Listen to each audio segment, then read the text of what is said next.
What's up, guys? Welcome back to the channel. Today is our very first podcast that we have ever filmed, attempted to film, doing any stuff. I'm Trevor. I'm the guy. I'm the guy who started it all in 2010, and then we got Charles over here. He's joined the team officially May 1st. Yeah, it's been about a month now that I've been a part of the team. Now, I've worked for the team for, I would say, probably a good 2 years now, off and on. It's been a little bit more than that. I think you helped us out on our second giveaway, which was the track pack, which was my 0273, a BMW and a trailer. I believe that was in 2017 or 2018. So it's been 4 to 5 years. He's been around for quite a while. So it's cool having him here. It's cool having like a dedicated video guy. But that's not the topic that we're going to talk about today. I don't even really know the topic other than the fact that we're kind of talking about shifting gears, changing lanes. Yeah. What do we call that? What are we calling it? We're moving in a different direction. Well, and we're trying to decide like a name for the podcast too, of like one thing that, you know, so LZ, his is the scenic route. The scenic route. That's a good name. I like that. It's that. Before I even had that thing come into my head of like, I was like, oh crap, we had an idea of calling it either the long road. The long road. The long road. You know, because it's like, it's not necessarily, the scenic route is kind of, that's like fun. You know, the long road, like that's a long road. Like but it can be scenic. It can be fun. It could be hard. It could be easy. It could be, there could be challenges. There could be lots of things. So like, I think, you know, in my aspect, maybe the long hard road. Maybe we call it that. Long hard road. I guarantee you that would get clipped so many times. Welcome to long hard. Welcome to long hard road. No, I thought like the long road, you know, because it's like that's kind of how it seems like I do. Well, things. let's maybe get into that a little bit. So for those of you who don't know Trevor runs a YouTube channel. And let's talk about that a little bit. Introduce the channel yourself. That you guys are currently either on, or maybe we're even uploading this to like Apple. Maybe this is Apple. It might be. Maybe it's on the thing. It could be on Spotify. It could be on anything. It could be everywhere. So if it is everywhere and you guys enjoyed the podcast, be sure to reach out to us on Instagram or on the YouTube channel and just say, hey, we like the podcast. We want you to do more of them. Or, you know, we didn't really like it and we want you to change some things. I think it could be better. But overall, if you did like it, just share it with your friends. And we'll try to do some more. So I hope if you guys are on a long drive, on a long road, maybe this helped you guys out. Yeah, maybe. So getting into who you are and what we do, let's just give a quick bird's eye view of what MotionAuto is. So MotionAuto started in, well, I guess we'll rewind. In 2007, I uploaded my first YouTube video. It was on my old channel. 2007. 2007 was my first YouTube video, which, you know, I was born in 92, so what is that, how many years is that? I was 15 years old. It's 16 years. Was I 15 years old or was I 13 How old are you now? I'm 30. So you were 14. 31. So you were 15. 15. It's been 16 years. 16 years. So you've been doing YouTube for 16 years, and where has that journey led you? On a long road. It's a long road. It's been, no, it's been cool. I mean, there's been so many, I guess, ups and downs and just figuring things out and not really knowing, but you're just kind of going with it and seeing where it happens. And, you know, I guess in 2007, I uploaded a video of my dirt bike and I did an HTML code and embedded it in a Craigslist listing because I was trying to sell it. So I was trying to sell my dirt bike. I uploaded a video of my KX100 idling from my cell phone, which is like a 144p. Literally, it's like there's 10 pixels on the screen. You could barely tell it's a dirt bike. But you can hear it. You could hear it, and I embedded that YouTube link on my HTML Craigslist ad, which I had like a bunch of stuff, and then I had like more listings, and I had my other listings like built into there because, you know, in middle school, like they taught us how to do HTML, and like back in the day, you used to be able to HTML your own Craigslist listing. So like I made buttons and it was interesting. And I embedded that. That video has like 300 and some thousand views on it, which is literally my first YouTube video. And it's terrible. But again, that was in 2007. Yeah. And YouTube was just barely becoming a thing at that point, right? Yeah. And kind of the reason, I guess, for the channel to begin with was I got my 72 Datsun 510, which was my very first car. I actually got it when I was 13 years old. I was looking back I have the title.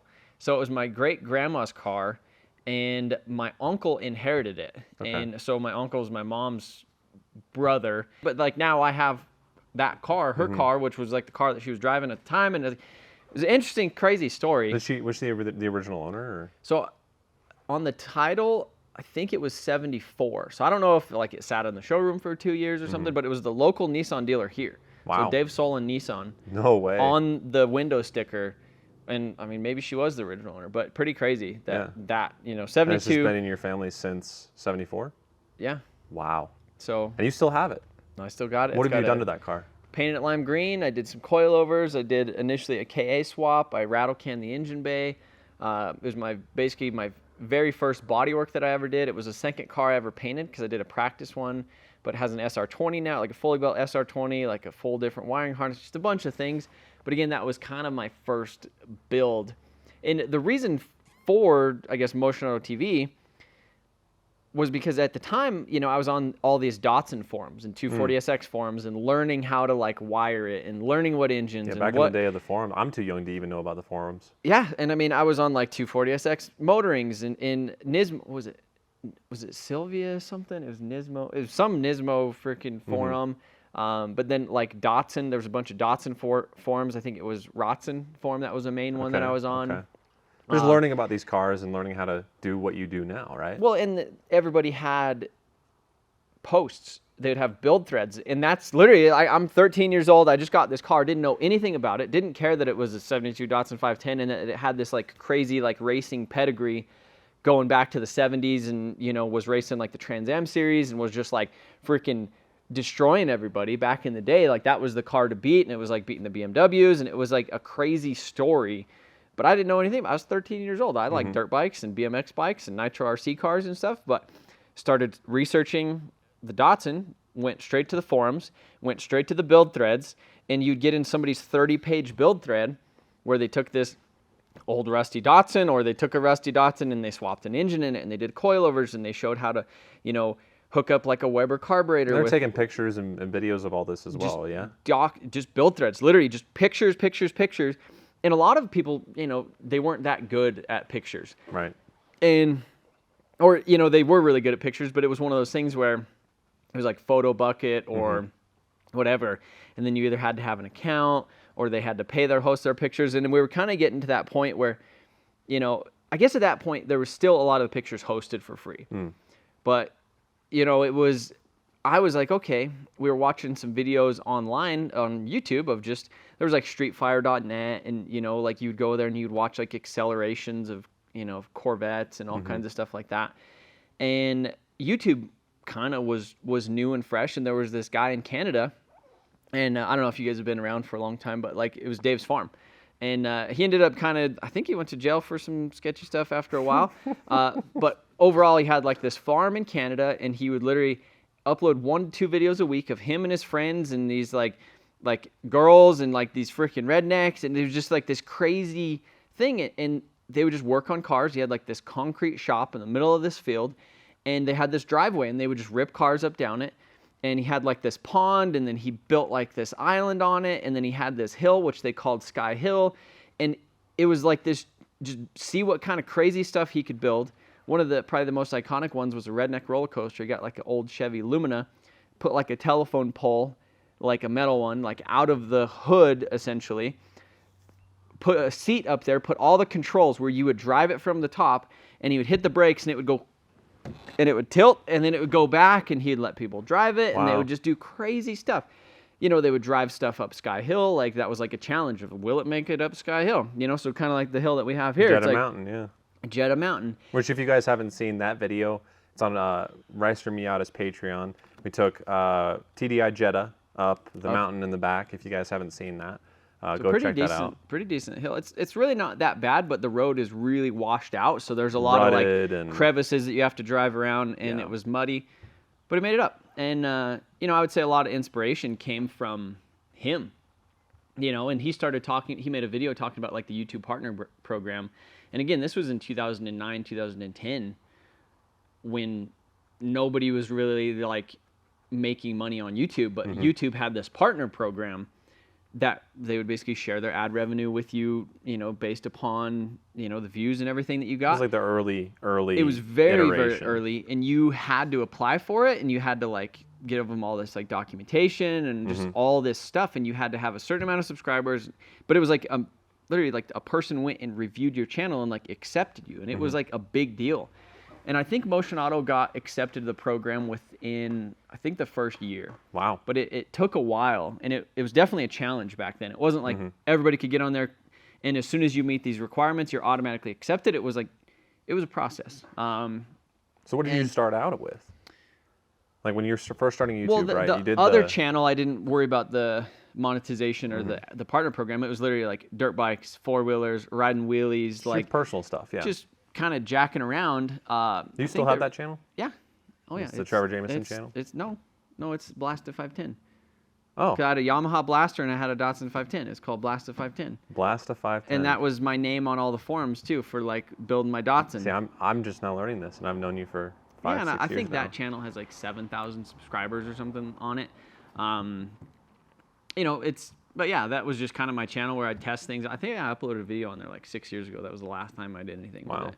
I uploaded a video on how to change your RAM in your Mac and like, just random things like that. But yeah, I was like, okay, I want to do instead of, I guess, growing up, you would watch like Saturday shows on TV, and it would be like, what was it, like Power Nation or like on Speed or like anything there was like like that, and we didn't have cable, we just had free stuff. So like, we'd go over to my grandpa's house and he would have like Discovery Channel or whatever, and there was like Junkyard Wars and stuff on there. But there was like, there was like Pimp My Ride and stuff like that, which was kind of the only one where it had actual like different cars other than like 69 Camaros and Chevelles. Yeah, the classics. Yeah, and C10s. Those dominated the airwaves for a long time. That's all you were able to watch on basically TV. It was like, let's restore this 69 Camaro. And then, they would take this 69 Camaro, they'd build up this story of how they got it from this guy and it needed this thing. And then they'd roll it to the shop. Everybody'd pull all the panels off of it and they'd throw them in a pile. And then all of a sudden it like rolled out of the paint booth. It got assembled and it was done. And that was it. And now knowing like how long it takes to actually build a car, there's probably 200 hours that went into that car. Minimum between, on those cars. Probably 5 to 10 guys just thrashing on it for who knows? Yeah. Whether it was a week or a month. year. Yeah. Who knows? And then they had this big reveal and they did the thing, and it was one episode on a Saturday TV show. And I'm like, okay, well, I kind of want to blend between like a build thread where it's like, okay, here's a weekly update poster. This is what I did in the garage this weekend of, installing these, 240Z welded coilovers on my Datsun 510. And now we did this other stuff, and here's some pictures. It was like, that was my thing. Was like, okay, I don't want to build a 69 Camaro on the internet, but like I want to learn how to do this stuff, but I want to share like they're sharing, but just in a video form. And so I feel like I was just really early. Obviously 2010, like there was nobody doing that really. There wasn't much of that on YouTube. And you truly were one of the first automotive, YouTubers to enter the platform. And I know that there haven't really been anyone else who are still around today that started as early as you. Yeah, there's a lot. I guess there is some, but they all kind of fell off to a certain degree, or they completely changed what they've done. Like some people have like graduated to the next level, and they either go on to like TV, or they just kind of just retract and then they just kind of fall off and kind of do their own thing, in other aspects, And I mean, we're on that long road. We're still chugging along, and definitely trying to learn and adapt and do some of the stuff, do some of the newer, I guess, trends of stuff, which I guess when I first started, like I was the trend almost of stuff. Like I got, not necessarily that I was the best creator in the world of automotive content. I was just early doing automotive content, So, and I think as I went, I just got busy kind of in the business and doing things and kind of escalating. And then it didn't start out as a business at first. Obviously, it was more of your, side projects. You flipped. I know you flipped cars. You did what you could to make ends meet. You had jobs, but then when was the jump that you made from actually having like a day job to doing this full time? Well, I never guess I graduated high school in 2011, but I started the channel in 2010. So like I was already uploading videos on YouTube that were like, I had my Ranger that had like a supercharger, and I'd buy and sell stuff. So I went and bought like a Ford, like the first video was like towing a Mustang GT with my supercharged Ranger. You know, that was like it. And I bought this like $1,500, $1,200 like 97 Mustang GT with like 90,000 miles on it. And it was a 5.0 manual. It was kind of a cool car, you know? And literally like every weekend I was on I-25 with my Ranger with the tow dolly on it, like either buying a Civic or a Taurus or a Mustang or anything, just to bring it home, like work on it in my dad's garage and flip it. You know, I was just like the Craigslist king, you know, like at that time, like I was on Craigslist, like scrolling, like this was like when like phones were kind of early, you know, like you didn't have too many smartphones, but literally I was like on my phone, I was on Craigslist, I was on my computer constantly. Just on classifieds. I did have a couple of jobs in high school. I worked for a local pizza place. I was a dishwasher. After that, I went to a local steakhouse. I started off there as the dishwasher, and then I moved to, I was like kind of like food runner / part-time like cook. You know, I'd help out in the kitchen, and then I moved to a server, and then it just seemed like every time I was at work, I was getting a phone call, or there was a deal, or I wanted to go pick something up, or whatever, and I was just like limited. I was like, okay, well, I'm working here for $7 an hour or $4 an hour, plus you get to keep all your tips or whatever. And I have these people calling me on the phone trying to buy this Ford Taurus that I could essentially make $1,000 on, or this Civic that I just bought, or hey, I need to go pick up this thing after school, but I can't because I work. Right. You know, so it was just like, kind of got in the way of what you were trying to really do and what you enjoyed. Yeah, which was just, it was just cars and just money, and a lot of it was just learning. I love the flip, you know, the chase, and I still love it. You know, that's to this day, I can't get you off Facebook Marketplace to talk about anything. Like, you just love Facebook Marketplace, and honestly, it's a blessing and a curse, because a lot of the good flips that have, you know, kind of kept us afloat and kept this entire business running has come from you being on Facebook Marketplace at the right time and talking to this person and figuring out. I mean, think about the Jeep Grand Cherokee. Or the Cherokee, not the Grand Cherokee, but the Jeep Cherokee that you flipped. Or the bus, or even the Monaco La Palma, like the RV that you flipped. I mean, there's a lot of different deals that you can get on Facebook Marketplace and Craigslist where people just don't know what's wrong with it. They don't know what they have, and if you're not in the right place at the right time, you can't snag them. So I've definitely understood last night. You missed out last night. Buddy, last night I screenshotted this. I was sitting there, like we just got done, like I cooked some chicken on the grill, and like everybody was kind of done eating, and I just like pulled out my phone, Marketplace. This thing got posted 41 minutes ago. Look at that. Oh, okay. So you guys need to know, Trevor's a big Saab guy. So this is a 2008 Saab Aero 9.3 Turbo. But if the thing that you need to know about that is that's not just a turbo, that's a Turbo X. Oh. For $1,000. That's really rare. The Turbo X's are super rare. I think there was 1,200 of them overall imported into the United States. Wow, that is a Turbo X. That's insane. Yeah. Wow. For $1,000. Oh, buddy, I was hit for yeah. So again, last night, we won't get too distracted on there, but literally, I messaged her, the lady. She's like, it needs a transmission. I was like, still, like, this is a minimum $6,000 car with a transmission, but also, like, I've always wanted a Turbo X, and if I get one, I'll probably just keep it. Like, that would be like one of those ones. I would obviously like to have a wagon instead of a sedan. She's asking $1,000. I messaged her, said, hey, I'll give you $1,200 if you keep it. Like, I'm a couple hours away. Save it for me. I'll give you this. She didn't reply within like 5 minutes. I sent her. I was like, hey, $1,500. Nothing. Waited 30 minutes. Marked as sold. No response, and she didn't even read my message. Unfortunate. You win some, you lose some, though. Yeah. And along those same lines, let's move into the first actual topic that we have written down on here. As you guys can see right behind us, we have an R35 GTR. And I think we should give a little bit of backstory.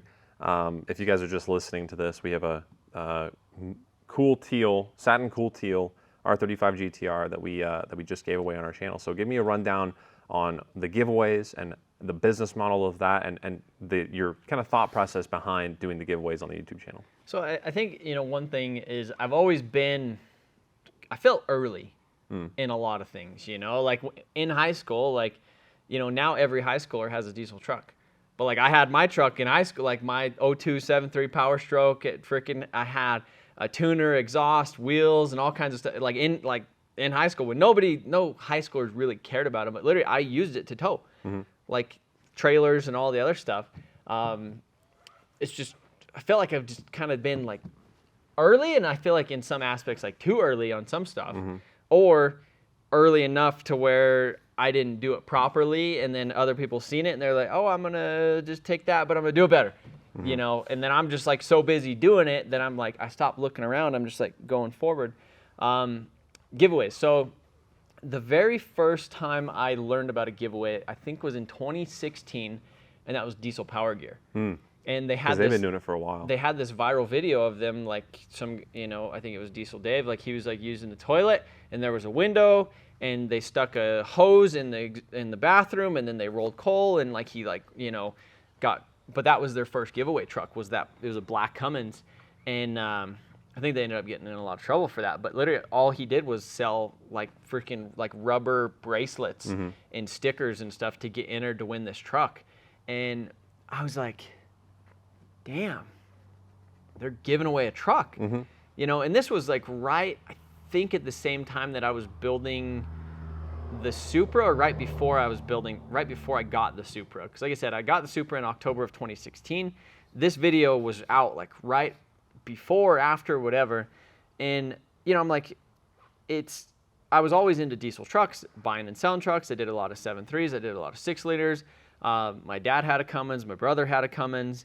And I was just constantly, in search of the stuff. And I was like, one of the issues with, I guess, selling trucks was just, you had to have somebody who had money to buy the truck. It's like, and depending on the year, the miles, the condition, whatever, it's like you always had to like steal the truck. And I mean, I'm not saying like literally like steal it, but like you had to get it for such a good deal and fix it for such a little price, for very cheap, in order to give somebody else a good enough deal to where they would come and like give you cash for it. Right. Because otherwise it seemed like it was a pain. And I feel like a lot more people just finance everything now, but then I felt like it was more of a cash thing. And then you'd have a truck for sale for 25 grand and nobody would buy it. But then if you had a $10,000 truck, you'd have somebody that would call and offer you $8 grand for it, cash, So it was one of those things. I was like, okay, well here, like that kind of seems like a way of like selling a truck without selling a truck. And potentially, instead of getting what it's worth, twice what it's worth, or 3 times what it's worth. And the potential of that is always there, but we know now it comes with its hardships sometimes. Well, in the early days, it was nobody was doing it. It was a business model where like I knew about it for over a year before I ever even really looked into it, because they were out of Utah, and I thought it was this Utah loophole of, because like there's this whole thing with like lotteries and sweepstakes and these other things that you have to do to make it like legally compliant. And looking at them, I was just like, okay, well, they're in Utah. And then I was like, maybe you have to live in Utah to do it, like I didn't know. And then 8080 came out shortly after that, obviously in Utah. So I was in Utah as well, yeah. Dang it! Why do I not live in Utah? And I started like looking on the border of Colorado and Utah. I was like looking for an office space there, because I thought that you had, and there was no, you couldn't call anybody. Like there was very little information on the internet about these giveaways, or like who to call, or like they didn't even have their like the sweepstakes attorneys in the rules, so you couldn't even like look and see like who they were using or what they were. So anyhow, it was that next year at SEMA, or maybe it was that year in 2016, or maybe it was the next year in 2017, because that's when we started our first one. And I seen Heavy D, and this was like right when all their Diesel Power or Diesel Brothers and stuff was on Discovery, and they had like a 6x6 truck at SEMA, and so they were hot. But like I seen him like walking away from his booth, and then he like took a little corner, and then he went down this like side aisle. Like sometimes like by the bathrooms they have like a long aisle, especially in the truck, where it's like curtains and it's just like its own corridor. And so I like ran up to him and I was like, "Hey man, what's up? Like I've been following you guys on Instagram, and I seen you guys did the giveaways, and I was like, I got a YouTube channel and I want to build a car, and like I want to do a giveaway on it." He's like, "Dude," he's like, "that's awesome." He's like, the best thing you could ever do is use a sweepstakes attorney. He's like, because there's a lot of legalities to it. And he's like, if you give away a car without doing it, like there's legal implications that could potentially happen. So I was like, well, what does that cost? He's like, oh, it's probably about $5,000 depending on the value of your prize and all this other stuff. So I'm like, dang it. So in order to be able to give away a car, you have to call somebody, you have to call a lawyer and give them between, $3,000 and $5,000 to write the rules and have them like. And is that still true today? Yeah. Well, because you have to have the bonds and you have to have all the other stuff to do it correctly. So like literally every giveaway. And now that we have, it's a little bit simpler of a process now, but initially it was a big process, of like getting in with this company and like telling them about the thing. And then they're kind of leery of you because, they've never heard of you before. Now you want to like copy these other guys and do these giveaways. And I'm like, yeah, like let's do it, Yeah. So you send them the money and they send you the rules and you have to make sure you're all compliant. And our first giveaway was in 2017, which was a 2JZ swapped Nissan S14, which had a full origin body kit. I think it might have had charge speed over fenders in the back, but it was basically kind of a copy of my S14. At the time, it had an SR20 in it. It was painted really sick color. It was the purple, like 350Z Interlagos Fire, which was like a 06, 07 color only, I think. Fire color. And it was it was like went from like this purple to like copper. Yeah. And it was such a sick color. And it was awesome because it was my buddy's car. And he put a bunch of money into the chassis, the suspension, the body, had it painted, everything. The only thing it had in it was the engine bay was kind of dingy. It was still white, and it had the SR20 in it. I was like, well, let's take that and let's put a 2J in it and freaking give it away. So we did. And that was cool. Obviously we didn't know anything about Facebook ads or anything like that. Literally, it was just the YouTube channel. Hey guys, like, you guys are watching this video. We're building this car. Link in the description, MotionAutoTV.com. Get some merch, get entered. And I was like, man, we're doing it. Like, finally, we're doing it. And that giveaway started off pretty slow, but it seemed pretty consistent. It's like every time we would upload a video, we'd get sales. And the last day was, I think it was decent, but that like a lot of people, it's hard for them to make money on their first giveaway. Yeah. And I think especially now, I think people are losing hard, like big money on giveaways, because not even on just the first one, like second, third, maybe even fourth.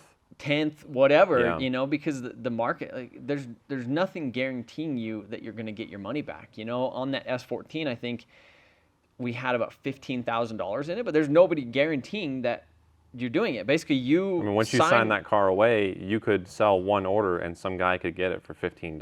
Like, you don't know. Yeah, and you're literally in a contract with these states that you have these bonds in that are saying that you are going to give away this car. And basically you have this day to either make sales or whatever, get entries, and then after that, like you draw a winner and you have to deliver the car, the cash or whatever. And so we were very lucky on the first one. Like we made money, like instead of like, it was kind of that whole thing of instead of selling the car and like getting this dollar for it, it's like you essentially do the giveaway and now you get this dollar for it, not necessarily like crazy, but it's like almost like double what you thought you would be able to sell the car for. Right. It's not like you're getting rich quick. It's not a scheme like that. It's literally you're risking everything for the potential reward, and that was cool. Yeah. We just saw a little Alpha go by and a Porsche. Looks like a little cruise. They're out ripping. I think this might be a good time to break for a sponsor real quick. Yeah, we're gonna hear from one of our sponsors right now. Yep. Huge shout out to MotionAutoPerformance.com for sponsoring today's video, where you guys can find wheels, turbochargers, suspension from BC Racing, fueling for your car. We got Works in here. We have a whole bunch of other products from Garrett. We even have ECU Master EMU Blacks on the website. With over 200,000 products to choose from, we have everything for your build. Head over to MotionAutoPerformance.com, select your year, make, and model, and you can even search for the specific product that you're looking for. Head over to MotionAutoPerformance.com. Let's get right back into the podcast. All right, guys, we are back with the podcast, and we're going to go right back into what we were talking about, which was the giveaways. So after the S14, what was the next giveaway car? So the next giveaway car was technically a Mark IV Supra. The black one, right? Well, I was like, okay, cool. Like we did okay on this S14. Its value was here. We got here. Like maybe if we could get like a Supra, its value's here. Maybe we could get here. Right. And so kind of right after we got done with that, and I think I was getting money from views on the Supra. So like the channel was doing well. So your Mark IV Supra, we'll touch on that real quick. So your personal Mark IV Supra, what's the story behind that? Just overview. Oh man, we were talking about giveaways. You're sending me off the thing. Well, yeah. Just real quick. Essentially, I was at a point with the channel. I had 15,000 subscribers, and I was just like, I wasn't making any money. My brother got this job at the power plant. Like all of a sudden, he's making like 80 grand a year, like kind of starting, and I'm just like, dang. Power plant's looking great. Power plant doesn't sound too bad, and he had days off, and he was excited about the power plant. Obviously he's not as excited about it anymore. But that was kind of the main thing, was like, okay, like I'm basically doing this YouTube stuff. I have this shop, I'm flipping cars, but I'm like not making any progress really. Like I had, again, this was in 2015. So from 2010 to 2015, it wasn't like MotionAuto was my only priority. In 2010 to 2013, I was working out of my dad's garage. He had a 3-car garage at the house. I basically had one bay at the end with a single garage door. My Datsun was in there. It was kind of like almost double deep, where I could have kind of a car all the way forward and then kind of a car in the back. Sideways, yeah. Depending on how long it was. But for the most part, I just had one car in there, and it was literally me buying and selling stuff. But the outside of the house looked like either a junkyard or a used car lot between him, me, and my brother. And it just kind of got to the point where I was like, okay, I pull in this one car, and then I pull the engine, and let's say I need to pull the heads off of it to have them sent to the machine shop because we're replacing the head gaskets, but I don't want to push it outside because the engine's apart. So now what do we do? And you're just sitting there twiddling your thumbs.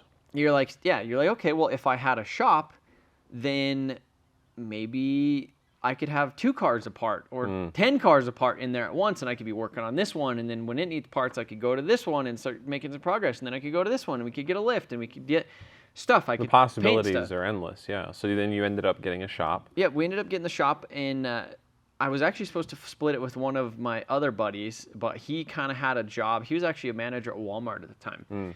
And, so everybody, all my friends are kind of getting these jobs in these other places where it's like, they're not starting out, they're not working at McDonald's, like, right. Okay, like my buddy, he's like started at Walmart and he was the manager at Walmart. And then my brother was, started off at, the power plant, but he didn't start off, he started off making decent money. And then a couple of my other buddies got some stuff with like some local, like basically working for the city, doing certain stuff. Yeah, just city jobs and stuff, but they pay well. But they were like making money, and like I'm over here and I'm like buying and selling stuff, and everything was just inconsistent. Some months was good, some months was bad. But overall, I was just doing what I wanted.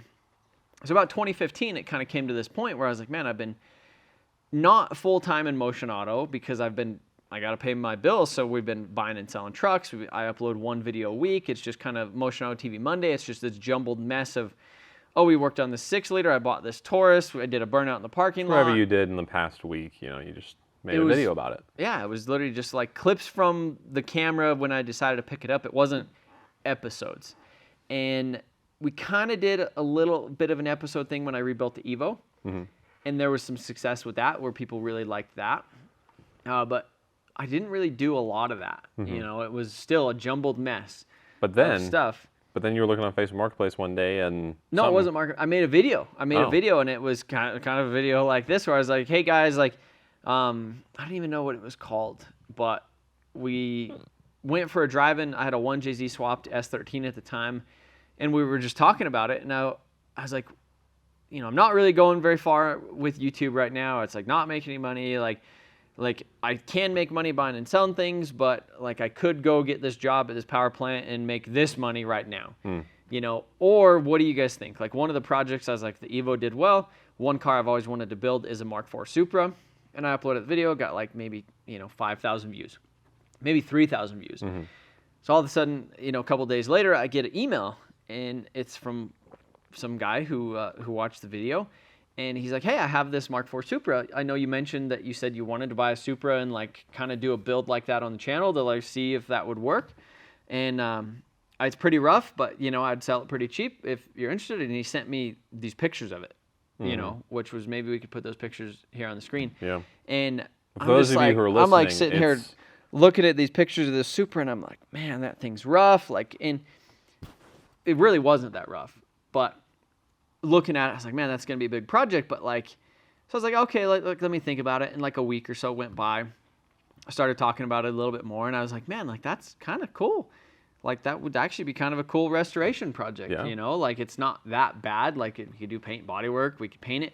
But the big thing was it was missing everything. It didn't have, I mean, it had the subframes, it was rolling, but no engine, no tranny, no wiring, no interior, no headlights, no glass, no Literally like, nothing. carpet, no, there wasn't much that was there. And I was like, man, that's going to be a really big project. And he had some parts that were included with it.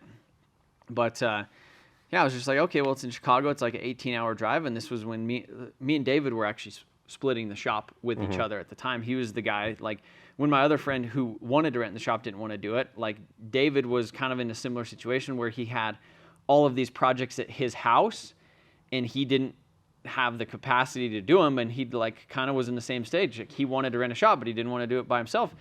And me and Dave weren't really that close then. We kind of knew each other from, like, the drift events, and we had a mutual friend that kind of introduced each other, and I had like a KA car with the Integra taillights, and like Dave came over to my dad's house like a couple of times to like help me do some timing stuff with it, and like I bought some parts from him, so we were kind of familiar, but it wasn't like we were like homies yet. Right. And so like that's when me and Dave moved into the shop. I think it was in 2013. But like me and Dave started talking about that Supra a lot more, and he's like, dude, he's like, just go get it. Yeah. You know, I was like, all right, cool. Like load up in the truck. And we went and got it and came back, uploaded the video, and started getting some traction on it right away. I mean, it was like, that was a part 1 video that we literally just uploaded on Facebook. And the first 10 minutes was just bullshit. You know, it was like, hey guys, like we're getting my truck ready. So like we're doing like, I think I did like some axle seals, and we changed the wheels. Right. And I was like, don't skip this video. And don't skip ahead to see the Supra. And it, like thinking about it, that's like the wrong way to do YouTube. You're like, you want to deliver and not waste anybody's time. But I literally wasted the first 10 minutes of a 30-minute video saying, don't skip this video. Watch me do maintenance on my truck to go pick up this Supra, which was stupid. But it worked at the time. I mean, it worked at the time, I guess. Maybe because I said don't skip this video, it got a lot of like engagement, watch time, and then YouTube was like, sent it out. But essentially, you went and picked up the car, brought it back, and then started work on it. So when did that turn into like, oh, this is like a big project? Like, when did that realization hit you of like... Oh, when we got there. Like when we got there and we looked at it, and it was literally like, it was we pull up, it was kind of on this road, and then it was like this fenced in yard with all these like, just grass. Right. That was just like as tall as this table right here. And the Supra was in the grass under the tarp. Wow. You know, and like we open it up, and there's all kinds of moisture on it.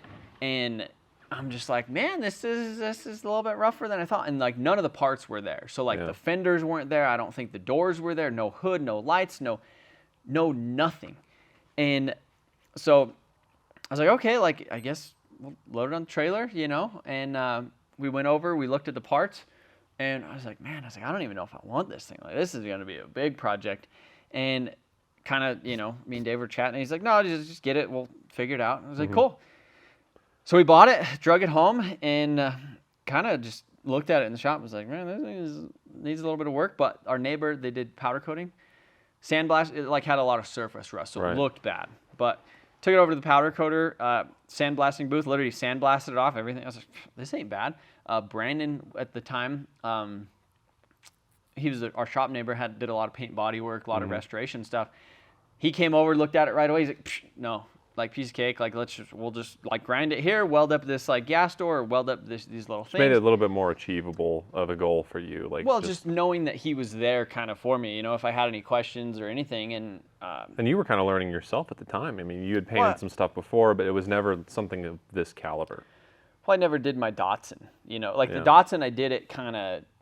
You know, I was literally sanding the body filler with 180 grit, which like literally takes forever. It rounds stuff off, like. It wasn't the right way. So I knew how to do it, but I didn't know how to do it. You know, the first time I met Brandon, he was doing the body side of this. It was like a 57 Bel Air. And he literally had a block that was this big with 36 grit sandpaper. He skimmed the whole side of it, and it was still kind of wet when he was sanding it. Like he like waited for the time, and he was like shaving it off like a cheese grater. And I walked in there, and I was watching him sand it, and I was just like, what? What are you doing? That's how you do body work. Like, because Yeah. I would like sit there and I would put it on, wait till it got rock hard, and then sit there with 180 grit, which takes freaking a year. So anyhow, I was like, cool. So then he literally came over. I welded up the stuff on the quarter panel. Like, he skimmed the quarter panel, Right. you know, and like. But just made it doable, right? Yeah. And I don't want to get too deep into the Supra right now because that could be. I told him not to get me on the Supra. He's like, tell me about the Supra. I'm like, I can't tell you about the Supra without telling you about the Supra. Long story short, you ended up building the car over the course of how many years? 2 years. 2 years. You had a lot of help from a whole bunch of friends, but a lot of the work was done by you. I remember you built that homemade paint booth out of a wedding tent that you found on what, Amazon? I think it was eBay. eBay. So he built a paint booth, painted the car, repainted the car, and then eventually the car made it to SEMA, where it was in the Koenig Wheels booth. And I think that was the first time that I had ever actually seen the car completed. I didn't go to SEMA, but I saw pictures of it, and the car looked really sick, especially with the three-tone paint job, with the black and the silver and the red, and that became kind of your halo car, right? Oh yeah, yeah, for sure. At the time, like, my S14 was painted black, silver, and green. Yep. You know, and I just wanted that car to be mine. When I initially painted it, I painted it red. I had an issue with it. It was a candy paint, but the candy color was actually in the clear coat. Oh. And so in the paint booth that we used, there was like this, it was like lint from like a microfiber is what it looked like. Landed on the paint, the clear coat pulled up around it and basically made a freckle. Oh. So there was these dark little red freckles around the car, and that's why I repainted it. Yeah. And that's why I decided, I was like, okay, like, I'll just do my own booth, I'll do it at the shop, like, and it was, the whole car was red, and then I decided, I was like, there was a car at the time on Instagram that was getting really popular that was literally that same red. And I was like, I don't want my car to get mistaken with that car, because this is my car. Like, I want it to be known as, it's like, that's Trevor's car. It's undeniably my car now. Yep. Like, if you see a black Supra or a red Supra or a silver Supra, it looks like all the other Supras. Yeah. To a certain extent. But yours is when yours. you see mine, you're like, that's that Supra. So moving on from the Supra, we obviously gave away that Mark IV around the same time that you were building your Mark IV. I think that giveaway did pretty well. I remember I shot the promo ads for that one as well. I think that was maybe the first one. No, because we did the track pack. The S14, it was then the track pack, and then we did the... Yeah, and the track pack was Big Dirty, which was your tried and true F250. What was that, a 6.0? 7.3. It was a 7.3. Yeah. 0273. 0273, and then a flatbed trailer. Yep. And, with a BMW. With BMW on it, E46 with, I think it had a seat and a hydro and... No hydro. It was a seat, coilovers, and some Koenig wheels. Oh, and we did an M3 bumper and like paint matched it and stuff. Did you leave the diff open? I think so. Yeah. I think it might have. It was just like, it was a 323, but it was like super clean, and it was like, you could either a nice car. modify this for the track, or you could daily drive it, take it and daily drive it, or drift it, or really do it. It was like a perfect, like, here you go. You wanted to get into cars? Here you go. And someone ended up winning it, and I don't know what ended up happening. So it went to California. His name was Ben. He won it. He bought some glass cleaner. Okay. That was, I think, the first giveaway where we did detail products. He washed windows for a living. Literally, like, was watching the YouTube video, went and checked out the thing, bought some glass cleaner. He bought it, or he won the car, drove it back to California, flew in by himself. I think he was like 18 or something like that, which is 18 or 19. So drove the whole package back. Yeah, drove it all back. I think he kept the BMW for a little while. He was daily driving that. And then he had the truck for like 6 months or a year, and then ended up selling it, got rid of the trailer, I think, right away, because it wasn't really didn't really need the trailer. But yeah, eventually he sold everything off. Okay. You know, but I mean, and that's what you can do if you win those cars, because they are legally yours. You don't have to hold on to them. You don't have to really do anything except for what you want with them, because they are now your car. Yeah. And I guess kind of the point of some of this stuff is a lot of the earlier giveaway. I mean, this is Project Build giveaway number 13, the R35. So we've given away 13 individual vehicles, not to mention the track pack. Track pack was other things. one, and then we did 3 VIPs. So technically, we're at 17 cars after this that we've given away. Yeah. Which is kind of crazy. You know, most people don't even actually 18 if you include the truck and the car. Like technically, yeah. Yeah, 18. So 18 vehicles, yeah, of some sort, which we've also given away pit bike. Pit bike. Which they chose a cash option, so the pit bike's right there. But moving on from that, we ended up giving away anything from a Midnight Purple S14 that was wide body. That thing was sick. So I guess the order was S14 track pack, Mark IV Supra. After the Supra, I think we did a 2017 WRX. And like my idea was like, you know, Supra is kind of, you give somebody a Supra, like, not like you're giving them problems, but you're giving them like a liability of something, you know, whereas like, okay, like in the guy who won it, he was in college in Idaho, you know, but like you're giving like a college kid like this $50,000 car that, you know, now like if he lived in apartments, where's he going to park it? Where's he going to do this thing? Like now he's not going to want to sell it, or if it's just, I was thinking, like, let's simplify the giveaways a little bit. Let's give somebody like a 2017 Subaru WRX. It had like 30,000 miles on it. We bought it from the auction. It had some hail damage, so we replaced a bunch of panels, repainted the whole car. And how did that giveaway do? It did not as good as the previous ones. Like we made just like a little bit on it. So you learned.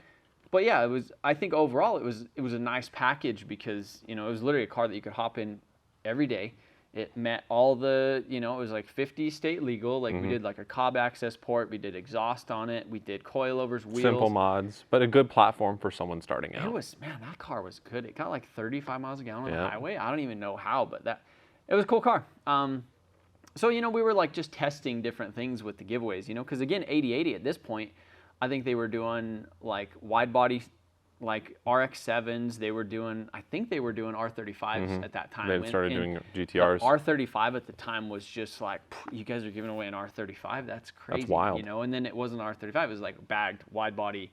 Well, that was also crazy. like in the heyday of the R35's popularity where, you know, if you saw an R35 on the road, it was like, whoa. Like, that's crazy. Especially like the wide body. Yeah, no, like it was rare enough to see a stock GTR. And if you saw one with wide body, bags, wheels, full bolt-ons, E85, shooting flames, like that is like, that at the time, unheard of. That was it. And so, yeah, I mean, everything was going well. I think then we decided, we're like, okay, well, you know, with the YouTube channel, you know, with the first giveaway, it's like we made some money and then we were able to kind of like, my overhead wasn't that expensive, so we were able to kind of like chill for a little bit. It was like, okay, cool. Like, we made some money on this thing. Let's kind of relax. Like, let's not like do it again and again and again.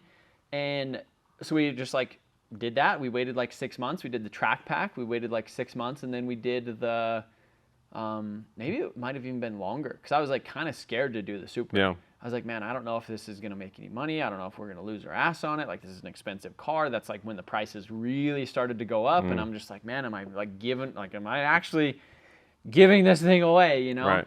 And the black one was clean. Well, we resprayed it. So it was super clean. It just had like parking lot, like little door dings and stuff. And like it was a 95 NA hardtop auto.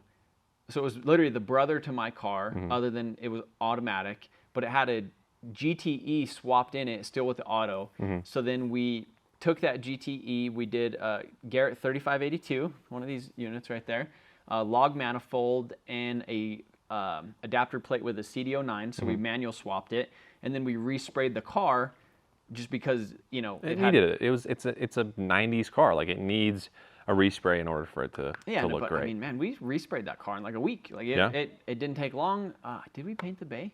I don't think you painted the bay. I don't know if we had to. No, I think it was that clean. Like, it was fine. But obviously that giveaway did well. And you made some money on it, and then we're like, okay, cool. We don't have to do another one for a little while. Like, cool, we made money.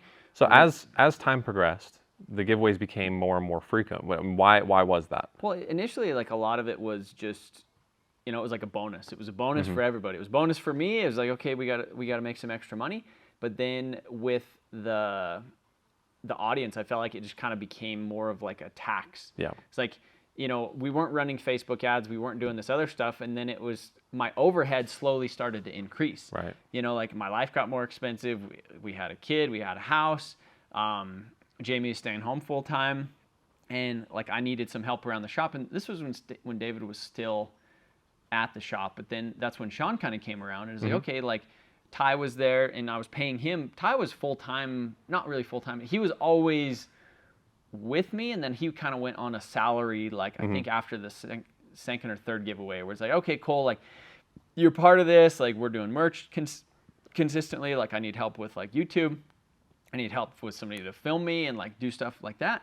Because David was always there, but he was always kind of doing his own like YouTube thing. Yeah. It wasn't like he was like MotionAuto. It was like Dave was at the shop initially. So Dave was initially running the shop with me. He got a job with Cummins up in Minnesota, moved up there for like 2 or 3 years.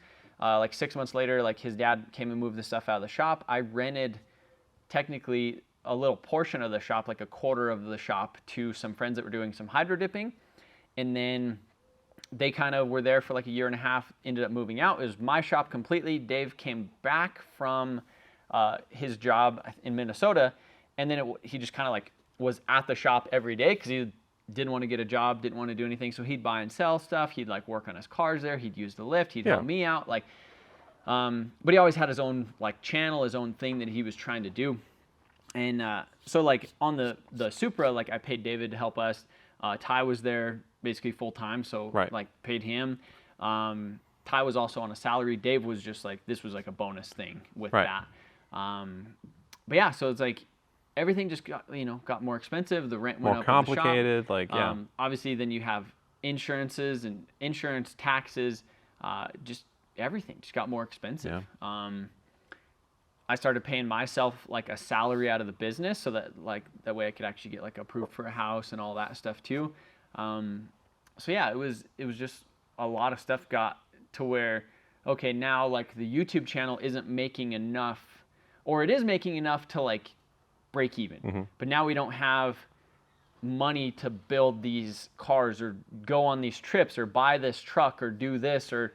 And then so the giveaways became more of a commonplace theme. The giveaways were more of the, like, now this is what we do. Like, the giveaways kind of almost turned into the business, but I was torn between giveaway and content. Yeah. So now, instead of me just being like 100% YouTube is the way, this is the content, this is the future, this is the only thing I'm focused on, it became like, okay, well, we got to do content, but we also have to do a giveaway in order to support the content, in order to do the giveaways. And like, it was just this thing where I kind of became like a double-edged sword where kind of a little split, you know, where my attention it was split, you know? Yeah. Also having a family at home too. It was, you know, before I used to stay at the shop until like 4 o'clock in the morning and just get things done. And now it's like, okay, now we have a schedule. Now we have other things. Yeah. Like leaving the shop at 6 p.m. so you can have dinner with your family. That's a big important thing, and actually carving out time for your family. That's huge, and that's definitely something that I would say is something of a drawback to being a YouTuber with a family. You can't put everything into it like some of these other guys can. Well, you can't be as selfish. Yeah. You know, like you still have to be. Like you still have to sacrifice certain things because like at the end of the day, this is the business that does pay for everything else in our lifestyle. So there's times, you know, but for the most part, I try to be, you know, as on schedule as we can. Yeah. But like, you know, on nights when it was like the R35 wasn't done until 4 a.m. the day that it launched, but we were here like, you know, putting on the wheels, the tires, the headlights, the bumper, finishing, wrapping it, doing everything. It was like, okay, well, I was gone that week. Yeah. Like I didn't come home for dinner. Like I was here. And having a woman at home that understands that side of the business, that's something that's invaluable, and I think Jamie has been an incredible asset not only to you but also to the business. Well, and Jamie's been here pretty much since like any of the success. Jamie was here before the Supra. Yeah. So that like I had 15,000 subscribers, and you know like she like when we first started kind of dating, like she was at the shop like watching me film videos like what's up with this weirdo, you know, like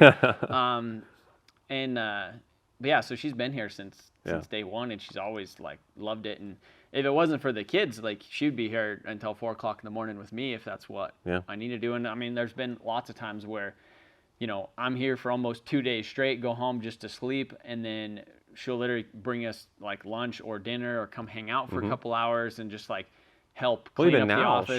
She'll bring the kids by and everyone will hang out and we'll all have a great time. And I think you guys have struck a nice balance with the work life and the family life. But going back to the topic at hand, the next question that I had for you, doing all these giveaways, when did it start going a different direction? And when did you start realizing that maybe giveaways weren't potentially the long-term solution? I don't know. I've never. I guess that's been recently. Yeah. Is a little bit of that, because instead of like making money, you like almost kind of break even, and then you kind of get to. So a when point did that start? I guess the Telluride. Mm-hmm. That was after we did a 700 horsepower Evo. We did a Mark IV Supra, the blue one. The blue RSP Supra, yeah. And then after that, Ty kind of wanted to go do his own thing, and he had some like life goals, and kind of MotionAuto wasn't that consistent because it was like a salary, but then like a bonus, but then it was like bonus, like this. It was how not as structured. consistent as probably he needed. And he just wanted something. He wanted to start like leveling up his life, so he wanted like a consistent higher income, and that was just something that I wasn't able to do at that time. At the time, And so he ended up doing some insurance stuff. So he kind of went out on his own for a couple months, and I was just like, okay, like, well, Ty's off doing his own thing. Like, instead of me spending all the time, because he kind of handled a lot of the giveaway stuff with the merchandise, the fulfillment, getting the designs, ads, emails, text messages, like that whole side of the business. Like, because I was just kind of almost, there was kind of a point where we split, where it was like, I think it was around the time of the Evo. It was like, okay, you're doing merch and giveaways, I'm doing YouTube. Yep, and then I'll build the cars. Him and Blake were working together at my brother's shop, shipping, fulfilling, doing emails, all that stuff. And I think Ty got a little bit burnt out because he was wearing like 10 hats. Yeah. But I was also burnt out because I was wearing 10 hats over here, trying to do, build the cars, do the content, be that guy. So anyhow, I was like, okay, well, I don't have time to like build a car or a truck.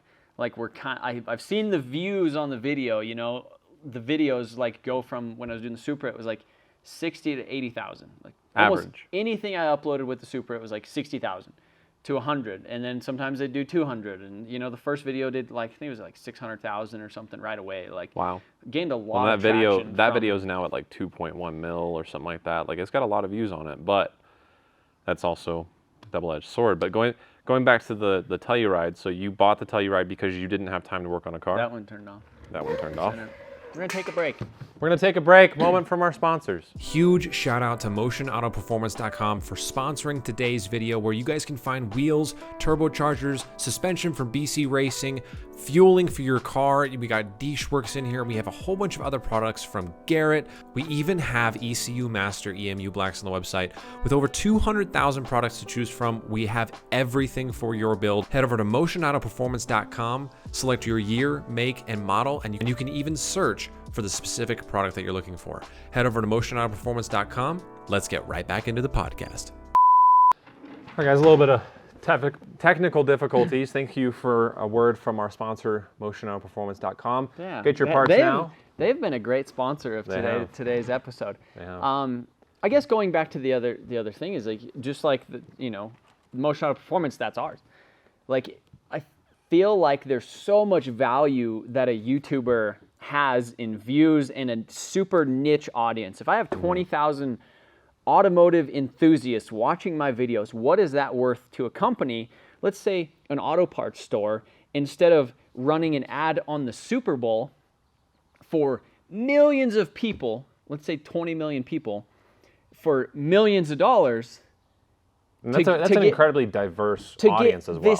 It's like a blanket of the United States, pretty much. Like, when the automotive community is very niche, but I have 20,000 of them watching my video, but at the time, there was no value in that to these companies, because like, you go to try to talk to the marketing guy, and he's like talking about magazines and like, their print promotions and like literally stuff like that, sponsors on race cars and stickers on doors, and like, so there's no money in that aspect for I think us. there was a disconnect there with the media side of things, and then also like the YouTube side of things, where most advertisers weren't really looking at YouTube or online content as the future. And now, as we are in 2023, that's all it is. But even that, I think a lot of stuff is undervalued in a lot of the worlds. But it's like, okay, well, if these companies don't see the value in me and selling their niche product to my audience, well, I'll just sell them something.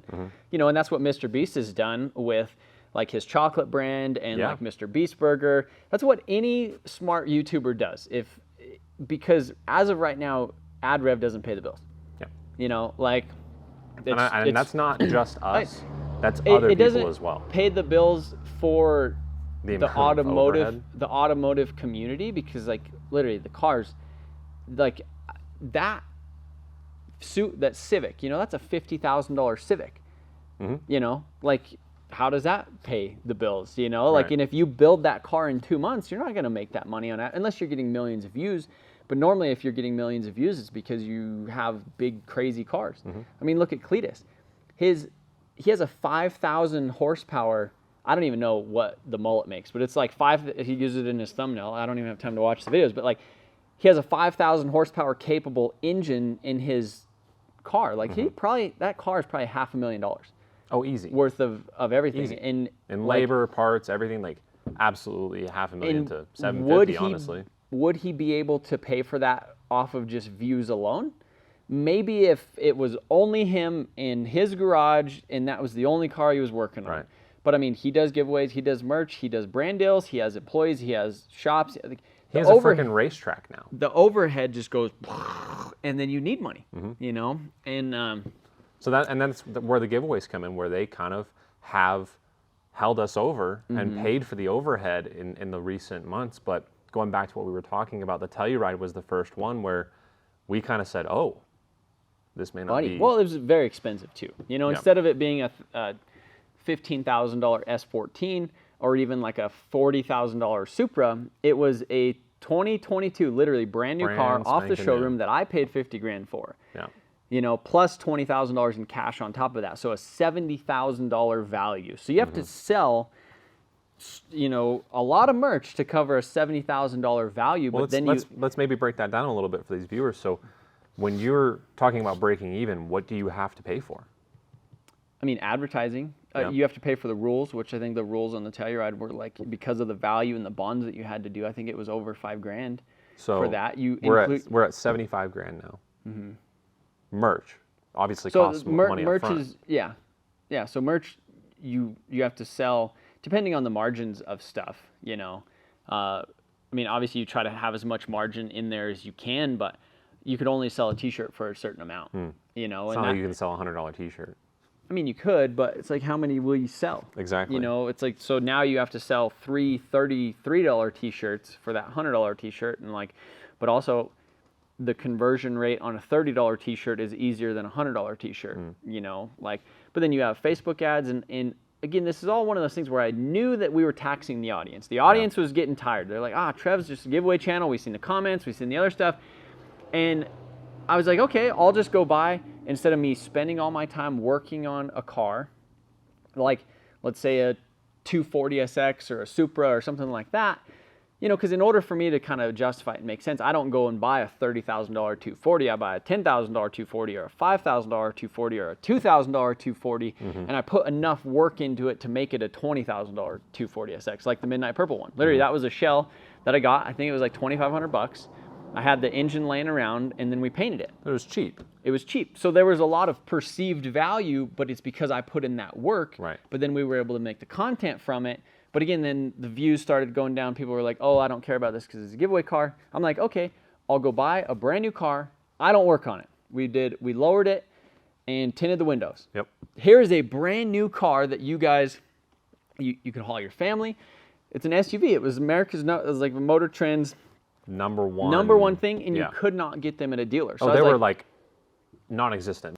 Yeah, it was essentially the point where you couldn't get a car, and I was literally giving away a brand new car. But then, like, obviously the break-even point of that is like you're looking at twice or three times the amount of sales to an audience that doesn't necessarily resonate with a Kia Telluride. You know, I think it makes sense for, in general, the world, you know, most people, the blanket of the United States. Well, and but for my niche audience, they were like, okay, I would rather have a Supra. Yeah. Or an R35. So they were waiting until the next giveaway because they knew that you were going to do another giveaway. So after the Telluride, I remember we were a little bit stressed. We were saying, hey. I was big stressed. Big stressed. And we were saying, you know, what's the next move? And over the course of the past year and a half since that, we've given away a couple more cars, this being the final one. And the meat and potatoes of this podcast, I think, is what we're going to talk about next. So what happened with the R35 giveaway, and what are we doing moving forward? Well, I think after the Telluride, one of the things was like, okay, let's go back to basics. What made the first ones work? Well, it was a simple car. It was a desirable car. There was a lot of high perceived value, but there wasn't a lot of like cash in it. You know, like the IS300, that was a giveaway that actually worked pretty well. You know, numbers wise and everything. 1JZ IS300. 1JZ IS300. You know, I bought the car for pretty cheap because it had a rod knock and needed paint. I had a 1JZ laying around. I had a transmission laying around, and we pretty much just had time and labor. And this was again with Sean was working with us.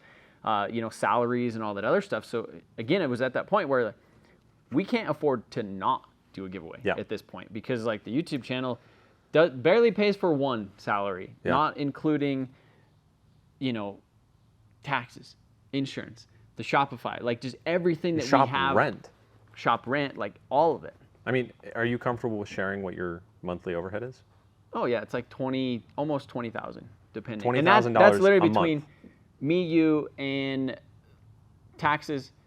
Well, actually, no, that's not even taxes. That's the Shopify. That's not including credit card payments or like any debt. I mean, all told, payments. if you're talking about everything you have to pay every single month, what is your overhead? Like 30 grand?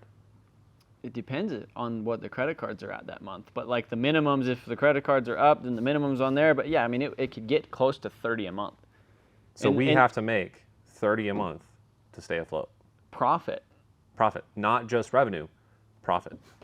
Well, and you know, technically, like if there wouldn't be other expenses occurred if it wasn't for the giveaway, but then you still have parts. Like that's not even including, like I could add it up real quick to get to 16,000. Just 5 things: me, you, shop rent, insurance, and like the Shopify, and we're right at like 16, 17. Then you add taxes on that. You add insurance, the business insurance, and it goes crazy. So yeah, it's essentially between like 18 and 30-ish a month, but then it depends on. There's a lot of variables. You can't really count the credit cards on the giveaways because you have ad spend, you have merch, you have all the other stuff. So that's not really included in that. But I would say it's around 20 a month. So the only way base, like no parts, no giveaway, no nothing. But the only way for us to have been able to stay afloat is by doing these giveaways. Yeah.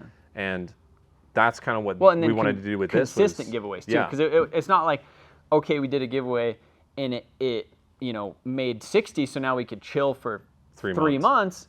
It's like, okay, well, we did a giveaway and it kind of broke even. We paid the bills, but now we have to do another one next month, or we're 20 behind. And then if we wait another month, now we're 20 behind again. So the last couple of giveaways have basically broken even. Yeah, close to it. And we'll talk about the R35 now. This is I would say the most expensive and most luxurious and most supercar car that we've given away. Technically, the Telluride had a higher value, but yes, like this was the highest perceived value. Yeah. You know, it's a R35. It makes 600 horsepower. It's on E85, full bolt-ons, downpipe exhaust, 4-inch titanium straight pipe exhaust, satin cool teal wrap. I mean, a baller car. It's got the 17 front. It's 17 got the front. thing. So actually, a lot of people don't know. It's 2009. And you bought this car how many months ago? Like, or it's been what, a year and a half ago? A year ago. Almost a year exactly. Maybe. And you planned on daily driving it for a while. And no, I did. So I mean, and that was the overall goal. Is like a lot of the giveaway cars. It was like you buy them, and then it just goes straight into giveaway mode. You don't get to enjoy them. You don't do anything. This car obviously was fine when I got it. So I was like, okay, cool. Like I've always wanted to do a 35 giveaway. I sold my house. So like I sold my house when we were doing the shop move. I think the podcast, it's tough because especially a first podcast, we haven't talked about anything. So I want to, and we could go so Let's deep. keep this simple. We don't have to talk about that. But anyhow, I want to talk about. I sold my house. I had some money from that. We moved into a new house. I financed 100% of that. So I had like my old house money.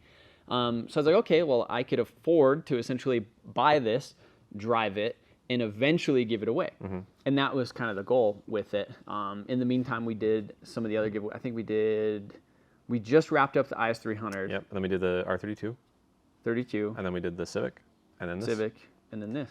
And I think most of the viewers would probably be interested to know, did we make money on this?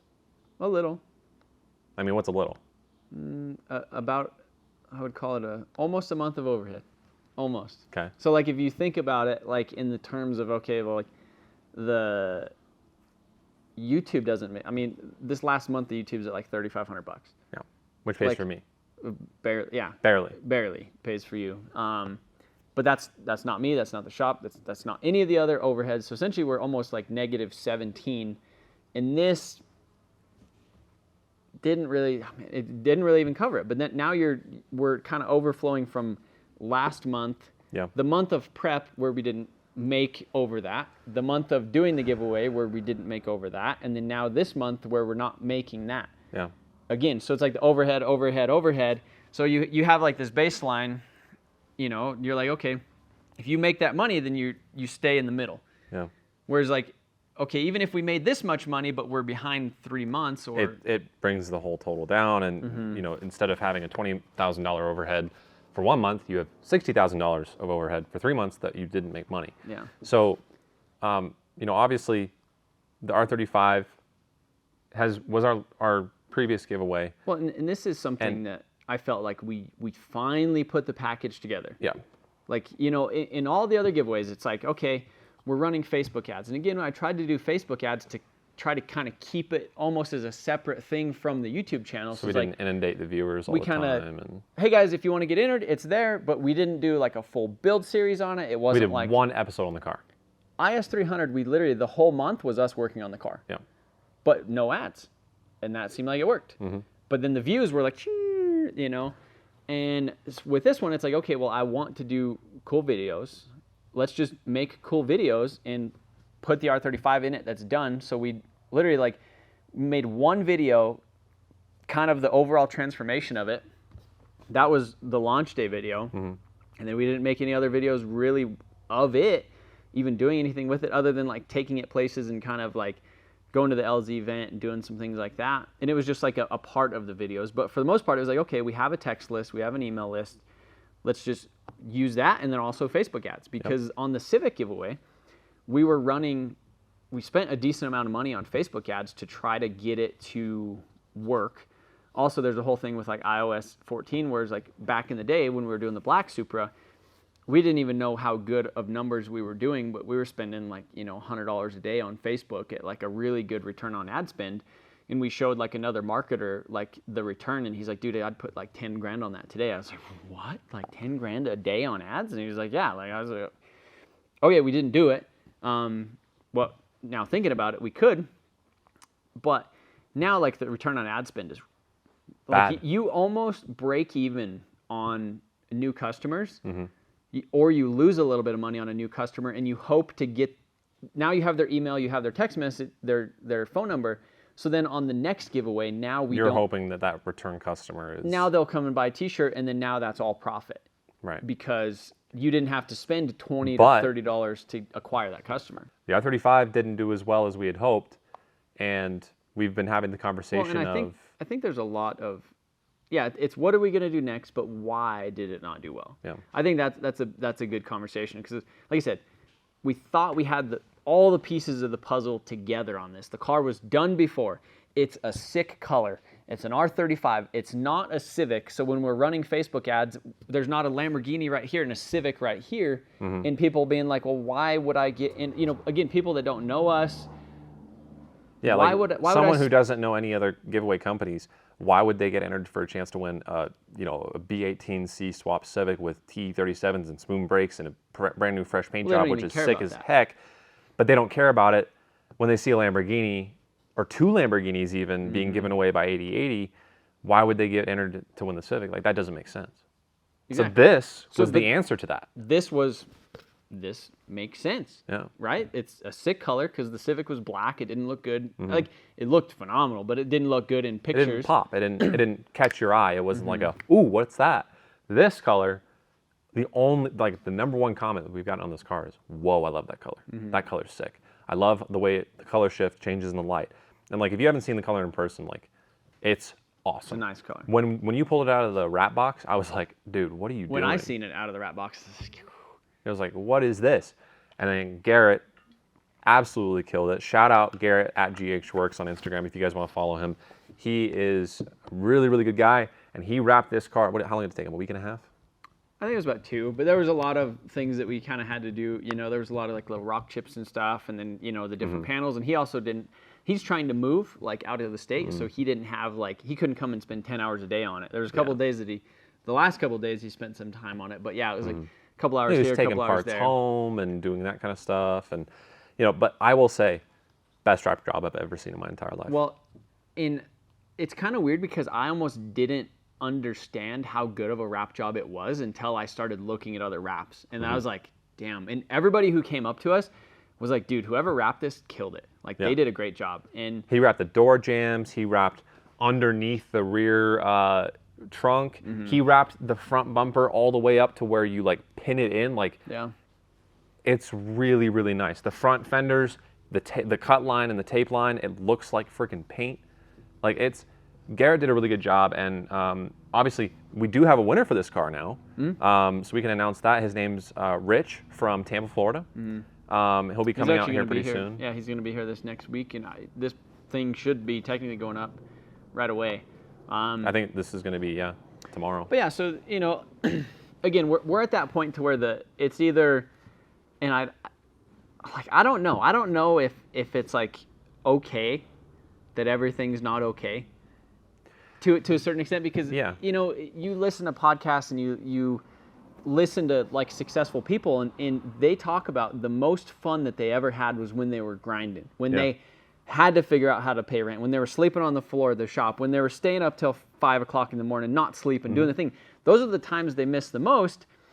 And now they're successful, and it's just kind of the routine, and they're you know, there's still challenges, but it's different. It's not a grind. And I'm like, more of a, I don't know. Yeah, it's not the grind, and I'm like, okay, is it okay that everything's not okay? I have a theory that you thrive more in the grind mode than anywhere else. It's proven. Yeah. It's proven that that's where I come alive, and I think that like in a certain aspect, if everything was like perfect and we were just making tons of money, I'd be like, maybe I wouldn't care. But now, like I do care. You have to. I have to care. I have to figure out what the next move is, and you know. Is it changing the giveaways? But I felt like we've changed them so much. Yeah.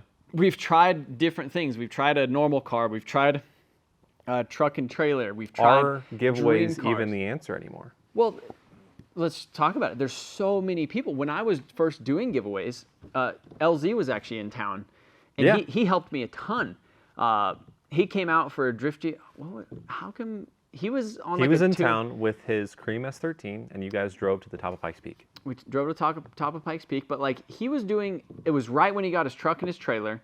He loaded up and he was doing like a tour. He stopped at like Roman Atwood's house in Ohio, and I was like, dude, come out to Colorado. There's some sick tracks. We could go drive together.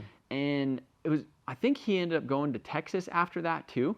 So it was like this like. This is this whole road trip thing. And it worked out perfect, but like LZ obviously did merch. He had LZ BMX. And he knew merch. And like I told him this whole thing about the giveaway, and he's like, oh, cool. Like I hope that works out. But I was like, he helped us so much with like, buy these bags on Amazon, the poly mailers. You need this printer. You need, you know, like you need a Dymo 4XL with the 4x6 labels, and you need the 13 or the 10x13 poly mailers off of Amazon. And you're speaking a different language right now, yeah. Well, and again, like this was all just merch stuff. We didn't know, like, and he was like, oh, I would fold and bag your thing and order these flip and fold things. And, you know, it was just like, it was basic, but it literally just got us started shipping. Like we didn't know how to ship hundreds of t-shirts in a day, you know, like, and he told us how to do it, and it was awesome. And, you know, like, that was cool. But then obviously like the first like week of the giveaway, he was like, maybe his first couple of days he was in town, and like obviously he was successful with merch, but like we'd never done merch. And then like I was like showing him like the phone and the Shopify. I was like, is this good? Like he's like, yeah. He's like, that's really good. And then after that he decided, I think it was about a year later, to do his first giveaway. And like since we knew the giveaway model and we knew about the lawyers and we knew that whole process and how to set up the website to where you could return the favor, legally and help compliant. Him, It was like, okay, now here's the lawyers. Here's this. This is the thing you need to do. Here's this. This is what worked well for us. Or like, and cause I think we had done 2 by then. But yeah, it was just kind of cool. It was kind of cool to like help each other out in that aspect. But as you know now, LZ, Cletus, Boosted Boys, Eliminate, Dustin Williams, TJ, who else? Street Speed 717, Dirty He's been Max doing Jack. them for a while, yeah. 8080. Like, I mean, Tommy. Own Boss Supply, Tommy. Like there is so many, and I feel like these are actually the ones that are successful. Yeah. Not including all of the ones that just fire up a Facebook page overnight, and now they're just running ads or. Yeah. I mean, I just saw an ad for a big rig. They're giving away a semi, literally just like a big old semi with a sleeper in it. And that one probably works, you know. Yeah. And part of the reason I was initially thinking about the Telluride was, you know, it's applicable to everyone. Everyone versus automotive people that are, you know, 1% of the population. You get 10% or 20% of the population 1% getting the Telluride. So it's like you want to expand that circle of which you have interested parties. And those interested parties, you have to be able to capture them. And the Telluride, like, it was hard. It was hard to capture that audience. Yeah. Especially a cold. That's a cold audience. That's not even just a cold. That's freezing. Well, they are literally, they have never heard of you. They've never even seen a giveaway before. And they look at it and they're like, what? What is this? Now the automotive giveaways, it's a thing. It is. Like, I feel like just people know, even in our like Facebook ads, like we almost don't even tell them. We're just like, get entered. Click the link. We're giving away this thing. Get entered. Yeah. It's not like every $1 you spent gets you this many entries for a chance to win. You know, it's like we do run those ads, but you don't even need to anymore. Because it's a thing, you know. But like the normal population still isn't getting these big ads for this stuff, you know. So it's like I definitely don't want to get completely away from the giveaway model because it works. Like I think it just needs a little bit of fine tuning. I think we need to kind of relax on it. Or either kind of go back to basics a little bit instead of having a, you know, $60,000 value of a car that you're giving away where you have to sell a ton of merch to break even on it. If we just did smaller, consistent, you know, like. Well, one of the things that we want to try out, we have a VIP program. So for those of you who don't know, MotionAuto TV has a VIP program. You can sign up. There's 3 tiers. There's a $10 tier, $20 tier, and a $50 tier. And they all come with their own benefits and things like that. But the number one thing is that they automatically get you entries for the giveaways. Whatever giveaways that we do, you're automatically entered and you get bonus entries on top of that. Bonus entries and your entries are doubled. So like, for example, on the R35, the $10 a month, well, they get their $10 worth of entries on whatever multiplier day that they're billed on. So if we had 10 times entries that day, they got 100 entries for that. They got 100 bonus entries for being a $10 member, because we basically gave them 100 bonus entries for that product this month, and then or last month. And then they also get double. And then they also got double. So they get 400 entries. Yeah, at the end of it, for $10 a month, versus you would have to, you know, let's say buy a $30 T-shirt at 10 times entries to, you know, even get close to that. Yeah, I mean, anyhow, but just the value behind it is a lot more. And then also we basically release a whole bunch of unreleased content on our private Facebook group. We just created a Discord, so that's going to be a huge thing where we're actually going to be going in and interacting with a lot of you guys who are in the VIP and actually talking to you guys one-on-one about your projects, about your goals, your ambitions. A lot of questions too. So, and we also have a separate portal on the website. So if you log in with your account that you signed up for the VIP with, you have access to a different collection of products. A lot of the products, we literally go in there. Like we had a bunch of hoodies from at my house. I think we had like 50 or 60 hoodies. And so we literally added them to the MotionAuto product page where the VIPs can only see it. Add it to their cart for $0. If you're a $50 a month VIP, you get free shipping. If you're 20, you get half off shipping. And then 10, it's just, I think, 10% off shipping. But anyhow, anybody could go in there and hit add to cart for $0, just pay the shipping or not pay the shipping, and it would get shipped straight to them. We have some products like that, but we also have like how-tos. Yeah, and we're going to start releasing a lot more content on like how to do body work, how to plumb a turbo correctly, how to flip a car from beginning to end, how to make money in your driveway. So there's going to be a lot more value there, and we do like daily shop updates, or we try to keep up on that. And a lot of the VIPs have stayed for a major amount of time. We've hovered. It's weird. I think we've had a total of like 1,300 people sign up, but we've averaged. We've never been over 400 for more than a month. Like it's like 380, and it kind of goes like this. It's that could be the answer to all of the issues. If we get enough people, if we got enough on the VIP, that could pay for everything. So if you guys are listening to this and you're interested by what we're saying, and you're tired of the giveaways, you're tired of constantly seeing cars leave the channel and not being able to, or if you have a relationship with them, or get attached to that car, the answer to that is a VIP. Answer that's a VIP if we get enough on there. But again, I don't want this to be like a GoFundMe, like No, try to do no, thing absolutely like that. not. But like I think Only if you guys want the extra content. If you guys like the content that we do and you want or more to of just it, support us. And this month we're doing a fully loaded toolbox giveaway, which is like a $2,500 value. We're getting a 6-drawer full bank toolbox from Harbor Freight, and we're loading it with like $1,600 worth of Tecton tools, plus probably like another $400 to $500 worth of Milwaukee stuff. And we're trying to decide if we're gonna pick it up locally and then ship it and like load it, or if we're just gonna ship everything directly to your door. But that is what our VIPs are automatically entered for this month. Yep. So if you haven't got entries into that, hit up the VIP. But I think the bigger thing is that, a big complaint on the channel, and even for myself, is that the distractions, or starting a project and not finishing it. And I think a lot of that goes to the thing is it's all revolved around money and time.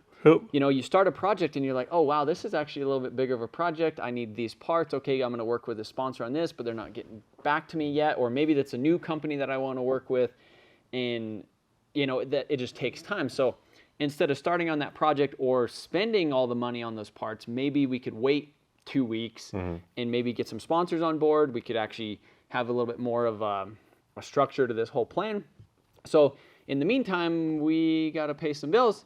So are we going to pull in this truck to buy and sell it? Are we going to list some stuff on Marketplace? Am I going to like sell my truck to pay some stuff off, but then like now I have to which is what happened recently, you had to sell your big truck and then paid off some credit cards and then you had that work truck, and now this truck is even cooler than the white truck. So it's like really, it's an interesting thing, but definitely something we can talk about in the next podcast is that. Yeah, and I think overall it would, everything comes down to like just overhead. I'm sure everything in your life comes down to money.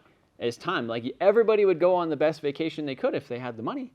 And if they had the time. People would probably not work at the job that they did if they didn't have to, but it's because of money. Yeah. And literally that's what the world is revolved around, and obviously that's what my world revolves around. I think I'm friends with obviously some very successful YouTubers like Adam and TJ and Cletus and the Boosted Boys and all that other stuff, but even me and Rudnick, like we're kind of in the same spot right now where the views are kind of going down. Like you're not really getting by with just that. So a lot of it's merch now, a lot of everything else. And I'm like, okay, can we do just merch drops? Without a giveaway? Without a giveaway? That would be sick. Our merch is fire. And I'm not just saying that, like we might be biased a little bit, but like I love our merch more than anyone else's. I think we have the best merch in the automotive YouTube space, or at least like top 3. Yeah. Adam's honestly, might be a little bit better. I think our merch is the best. I'm just gonna say our merch is sick. Yeah. Like I don't think anybody else has merch us. Shout out Brendan. Yeah. Our designer is freaking insane. He's been with us since day one. He's just great. That R35 manga tee, dude. Oh, it's fire. Insane. And check out the website if you guys are interested. We have some of the.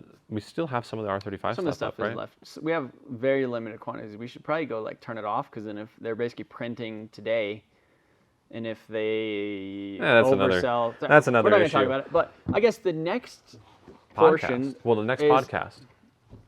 Are we ending this here? Yeah. I thought we were talking about what we're gonna do with the other side of the shop. I think we should wait for the next podcast. Maybe a cliffhanger. You guys need a cliffhanger. We're doing some stuff on the other side of the shop, and it could also be the potential answer for all of these issues. And it's going to take a little bit to get set up, but I think once it's going, it's going to start bringing in some cash flow. Well, and I think it's relevant for content too. Also, it's something that I wanted to do since day one of this shop. But also, I would like to hear your guys' thoughts on this. Do you guys like the giveaways? Do you support the giveaways? I know people are so stoked on them. There's some people that are so stoked. Yeah, Rich, the winner of this, his wife was crying on the phone when they found out that he won. So, you know, that's also one of the things that I love about the giveaways is like changing someone else's life. Yeah, and it's just a crazy part of it, you know. And it's like, I don't know. I've thought about doing giveaways like not a giveaway like this, like literally go buy a freaking Toyota Corolla and give it to a family that needs it, you know. And like, yeah, again, like that comes back to that like money versus time versus whatever thing is. It's like, maybe we should try that just for an episode. There was a $300 Toyota Corolla the other day that really? like was in somebody's backyard, and like I was like, man, this would be the car to do that with, you know. But obviously, my big goals is to get more views on the videos, do cooler stuff. Hopefully, you guys are stoked on it, and obviously make some money. That's what level up a little bit. Get to a point to where everything's not so taxing, to where we're like shoving things down your throat, or to where we're feeling like we're doing that. Because I don't want to do that, and I felt like it's been necessary in the past before, like especially the Telluride giveaway. It was like, hey guys, if you want to support me, like now's a good time. On the last day, like I think I don't even know what that wasn't a good feeling. Ended up, I remember but that it sucked. At the end of the last day when it was all done, we're like, damn, like that could have worked, but it didn't. That's kind of how it felt with this thing too. Like, yeah, another thing is like nobody knows the true numbers, you know, at the end of the day of like what it actually costs for me. And I think that, you know, looking at me from the outside looking in, even like a couple of like your friends have been like, dude, like Trevor's killing it, like he's a millionaire rich. Yeah, like, and I'm like, oh, but you don't know, like the thing, like obviously I have a lot of stuff. I think you have a lot of assets, you just don't have a lot of cash flow. Well, they're dwindling away. Yeah, you're selling. I'm selling some stuff. If you guys are interested in anything that Trevor owns, most of it's for sale right now. So everything's for sale for the right price. Yeah, no, I think it's tough. I think that, you know, obviously it's not the easiest for us. It's probably not the easiest for you guys, and I feel like everybody understands that. You know, it's like I'm not sitting here trying to like fire up a GoFundMe or anything like that. I just want to try to get back to doing we awesome content, decent. Yeah, like we want to do the things that excite you guys, but also the things that excite us. Because what's the point in doing something for someone else if you don't enjoy it? Yeah. So do this. I think the next step is like do things that you enjoy, that the audience would enjoy, that make money. That's the thing though, is like how do you do that without making money? Because I could go like that. Literally is the number one equation. Is like how do you do that without money? You can't really, like, unless I was just rich, which I'm not freaking rich. Like I used to literally. There was a comment on your Super video today that said you were a trust fund baby. Yeah, that's wild. That's wild. Like, wow. Which again, I don't think I would want to be a trust fund baby, but like, yeah, I mean, I think everybody's in a position right now. You go to the grocery store and you get $200 worth of stuff, and it looks like $70 worth of stuff. You're like, what the hell? So I know everybody's feeling the pressure. Everybody's doing it, and it's like, how can I help you guys with that? And like, how do I put myself in a position to be able to help you guys? Yeah. I think the number one thing that you guys can do for us is by sharing the video. Liking the video, sharing the video, subscribing to the channel, turning on notifications, and checking in on the content, because now that I'm here, we're uploading incredibly consistently, at the minimum 2 times a week, hopefully 3 times a week every single week, if not more in the coming future. I mean, honestly, like even if it came down to somebody like being a VIP or just being a supporter, I would rather have your support with just watching the videos, sharing them with your friends. It's not like you have to make a Facebook post and say, oh, Trevor's new video, but like if something's show it to your buddy if you think it's cool. You know, or just talk about it. If you go out to dinner or you're at work or you're like, oh, did you see MotionAuto's video or whatever, if you think it's cool, or just some feedback on it. But yeah, leave some comments down below. I know this is way out of the normal content realm that we post on the channel, but we wanted to give it a try, and we really wanted to have a one-to-one talk with you guys. Well, and a lot of feedback from you. I would like to see if this was something. I have so much information. I could go deep on everything. We could talk for 10 hours. And I want to. Yeah. And I definitely want to do one talking about the future, the next thing that we're going to do on the other side of the shop. I think that's a big one. Maybe we'll have a little bit more stuff set up to where next time it's like, okay, there will be a link. They could do some stuff, but I think also guests. Maybe we could have like some exit interviews. You know, almost like, hey, like Sean, you want to come sit down and have a podcast? Yeah. Or even Dave. Dave, you want to have a podcast? Dave, if you're watching, we want you here, buddy. Yeah, come on over here, buddy. Come sit down, have a conversation. Same Sean, thing. Ty, Well, I mean, Ty's still back. here, Ty's, but, like, Ty's around. I think Ty would be a good Ty one would to be a have good one on. to talk But to. Garrett obviously would be big. Yeah, Garrett would be huge. But put down below who you guys would want to see at this table and what we should call this. Because if this becomes a thing, we need a name. I kind of like the long road. The long road. I think the long road it fits me, and it kind of sets the establisher. Like maybe this isn't going to be a 10-minute, one quick hit podcast. It's like this is the long road, buddy. You're going to sit down for, if you're on a drive, you're gonna sit down for a while. Like my process of, I guess everything is long. You know, like it's and I guess my goals and I feel like we are currently on a very long road trip going over some hills. Yeah. Right now, you know, like that's kind of it. Yeah. So, not quitting, we're not giving up, and again, I think that kind of goes with the whole thing is just accepting that this is a long road and it's going to be good, it's going to be bad, it's going to have hills and valleys and mountains ups, and downs. You might break down, you might get a flat tire, you might have to your truck might break down, and you might have to go finance a new one and scrap your other one and just keep on trucking. Jump a Ranger off the cliff. But appreciate you guys watching. Appreciate you listening. And thanks for tuning in. See you guys later.